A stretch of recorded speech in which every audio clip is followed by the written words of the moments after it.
Seguimos en Weekend, señoras y señores, y ahora vamos a charlar de la reforma de la justicia. Digo, reforma es de la manera en que algunos medios de comunicación se refieren a ella.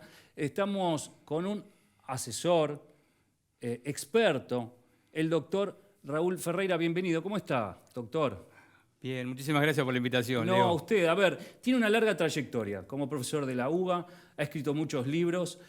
Su cara no es conocida porque no es de los mediáticos. Me parece que eso también es positivo, ¿no? Porque a veces los medios de comunicación lo único que hacen es estigmatizar.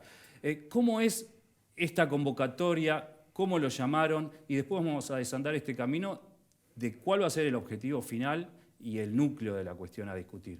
Bueno, mi carrera profesional y académica se ha desenvuelto básicamente en la Universidad de Buenos Aires y concretamente en la Facultad de Derecho, de la cual soy profesor catedrático desde el año 2008. Y mucho antes de eso, es decir, profesor adjunto. Y la distinción ha sido del presidente de la República, que al considerar mi trayectoria académica y mi desenvoltura profesional, decidió convocarme como uno de los miembros de este Consejo Consultivo.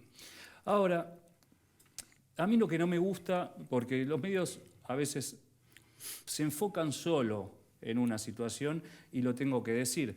Esta reforma, lo único que resaltan los grandes medios es que es una reforma a medida de la vicepresidenta, que me parece que es muy corto, muy laxo a la vista de esta situación que creo que hace años se necesita realizar en la justicia. En primer lugar, no es una reforma judicial. Y en segundo lugar, tampoco, al no ser una reforma judicial, tampoco puede ser dirigida a la vicepresidenta de la República, a Cristina Fernández de Kirchner. Se trata concretamente de una invitación que nos ha hecho el presidente de la República para que pensemos sobre 4 áreas. Y en esa estancia de copensamiento que vamos a tener durante 90 días, el presidente nos ha pedido que le elevemos una descripción valorativa de estas 4 cuestiones que nos ha sugerido para reflexionar. Estamos hablando de la Corte Suprema, de la Magistratura. Estamos hablando de la Corte Suprema y su funcionamiento, de la estructura del Consejo de la Magistratura, de la posición del Ministerio Público y del juicio por jurados. Esas son las 4 áreas, las 4 áreas de conocimiento que el presidente nos invitó en el decreto con el cual nos nominó. Bueno, a ver, son especialistas, cada uno con diferentes perfiles, por supuesto. ¿Ya tuvieron la oportunidad de encontrarse? ¿Cómo va a ser el encuentro? Tal vez cada uno tiene que presentar su posición o tiene que ser una investigación y una exposición. Yo para saber los pormenores, ¿no? En el decreto presidencial se ha consignado que la primera reunión va a ser el día 18 de agosto, así que todavía falta para eso.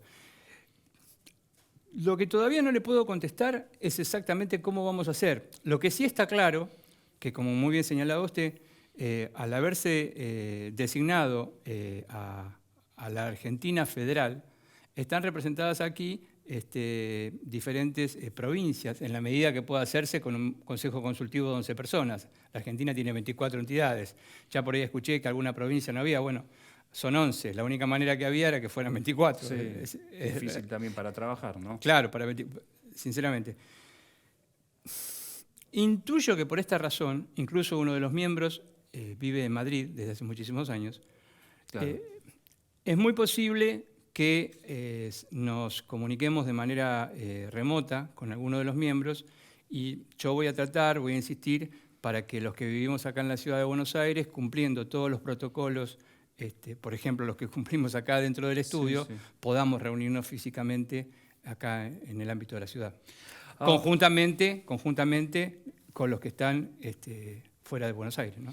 Ahora, esta reforma llega en el momento propicio también porque hay muchos que hablan que están en no sé, yo creo realmente que es un momento justo para hacerlo, porque algunos se enfocan en la pandemia, pero si no, ¿cuándo sería esto?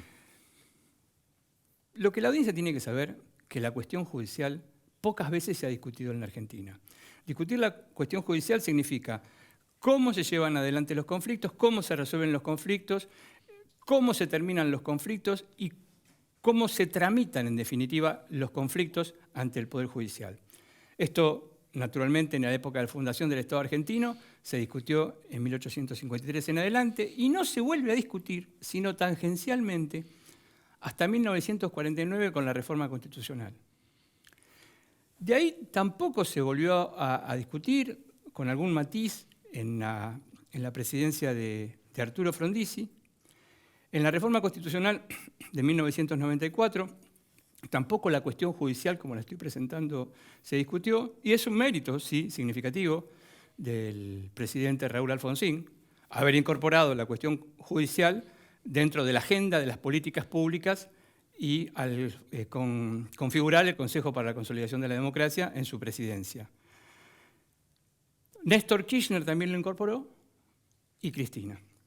Aquí, en este caso particular, el presidente de la República, en una de sus medidas, ha decidido consignar a la cuestión judicial dentro de las políticas públicas y, evidentemente, es una de las claves de su gestión presidencial. Bueno, pero para dejar en claro un poco, ustedes son un cuerpo consultivo. Lo que van a hacer es observar y cada uno a lo sumo dirá su parecer y qué se puede mejorar. Digo, esto después se va a transformar en ley y se va a discutir en el Congreso. Creo que no estamos haciendo foco en eso. Es absolutamente exacto lo que usted dice, Leo. En primer lugar, es un consejo consultivo y no es menor señalar que nuestra tarea es absolutamente honoraria y gratuita. Yo no hubiera aceptado de otra manera. Creo que... Es interesante que lo digan. No, sí, claro, yo soy un profesor de la Universidad de Buenos Aires, usted me presentó así. Sí. Entonces, como profesor de la Universidad de Buenos Aires, fui invitado como profesor de la Universidad de Buenos Aires y deseo llevar adelante mi tarea de este modo honorario y gratuito como, bueno, un pequeño grano de arena para la construcción de la República. Porque como constitucionalista estoy convencido que la cuestión judicial debe ser discutida. Independientemente de cómo señalaba usted, nosotros vamos a elevarle un informe al presidente de la República. Y con ese informe el presidente de la República luego verá si él lo transforma en un proyecto de ley y si eventualmente lo transforma en un proyecto de ley, irá a ser discutido en la Cámara de Diputados, en la Cámara de Senadores o en las dos cámaras. Nosotros cumpliremos con entregarle, creo que vence el 18 de noviembre, el informe que nos ha pedido. Ahora, se está focalizando mucho también en la Corte Suprema, en el número de miembros de la Corte Suprema, cómo recordar la mayoría automática, ¿no? Creo que se juega políticamente con eso. ¿Cuál es su pensamiento acerca de este tema? La Corte Suprema de Justicia es un tribunal concebido en el siglo XIX. Lo imaginó Juan Bautista Alberdi, teniendo básicamente el modelo norteamericano en su cabeza.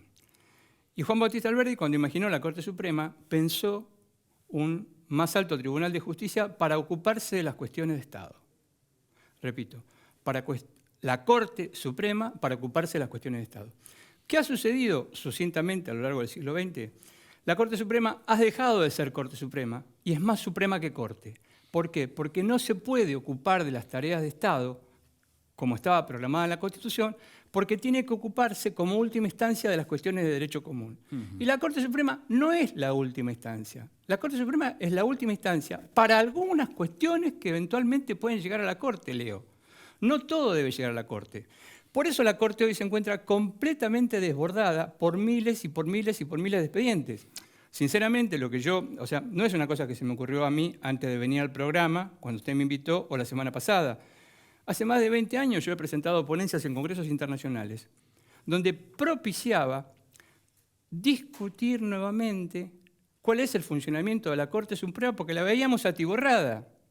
Claro.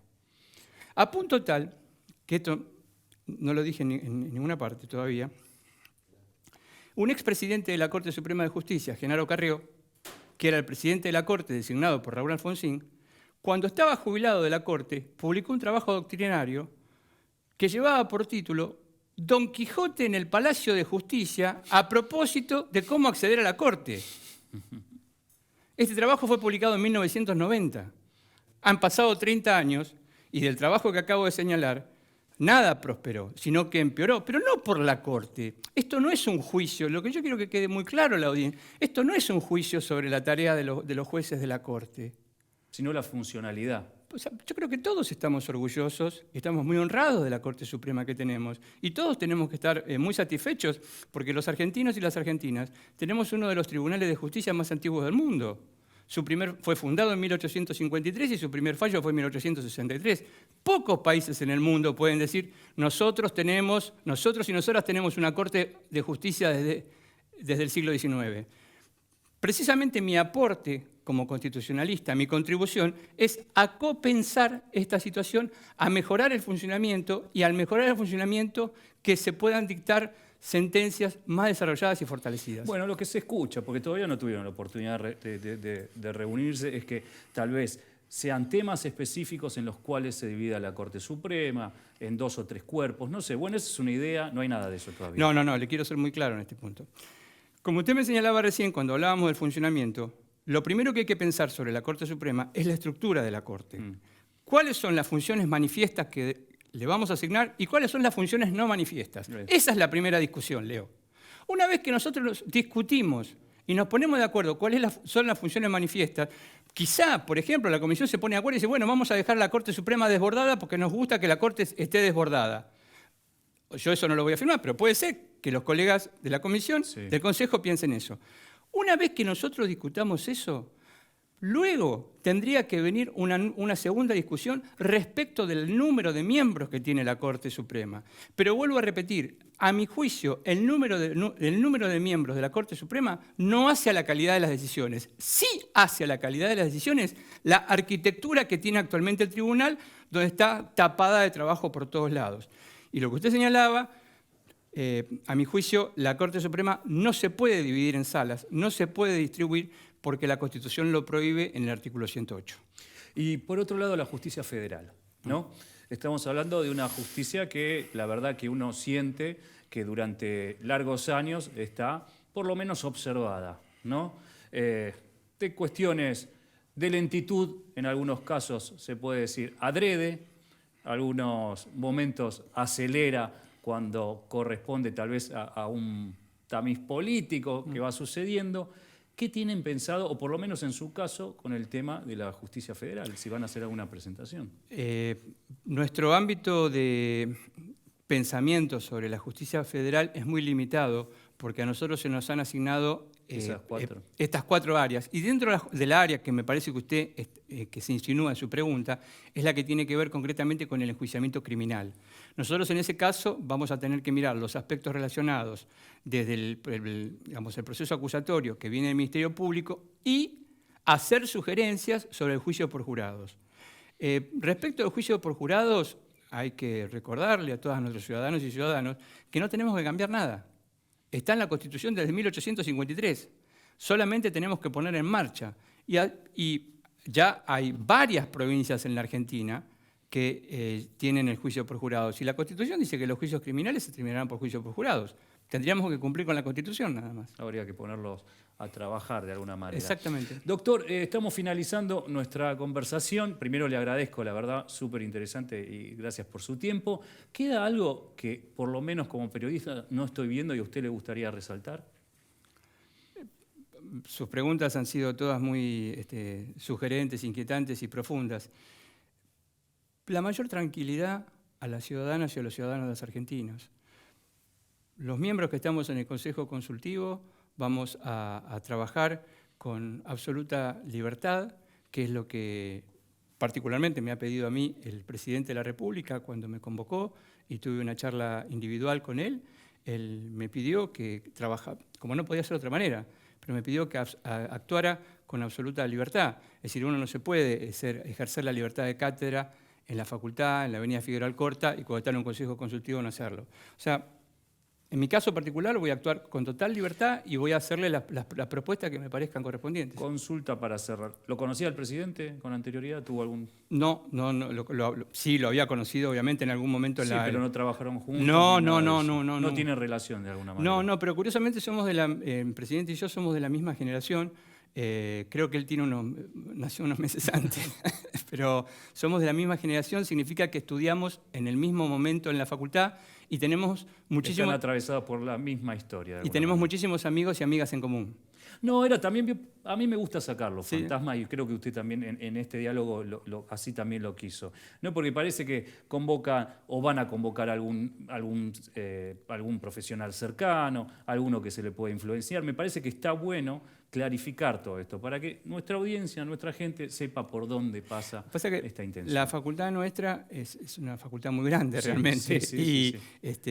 y es difícil conocerse con todos los profesores. Naturalmente, yo lo conocí a él me conocía a mí, pero no de tener una relación cercana, ¿no? Bueno, doctor, le agradezco mucho su tiempo. Señoras y señores, creo que algunas inquietudes de las que teníamos como periodistas, como ciudadanos, se han quitado por lo menos en este primer momento. Me imagino que durante estos 90 días van a empezar a surgir, por supuesto, temas en particular y esperemos, si el profesor así lo dispone, poder charlar de eso. Con todo gusto voy a estar acá todas las veces que me invite. Muchísimas gracias. Y ahora sí, señoras y señores, vamos a un pequeño corte para seguir en Wikipedia.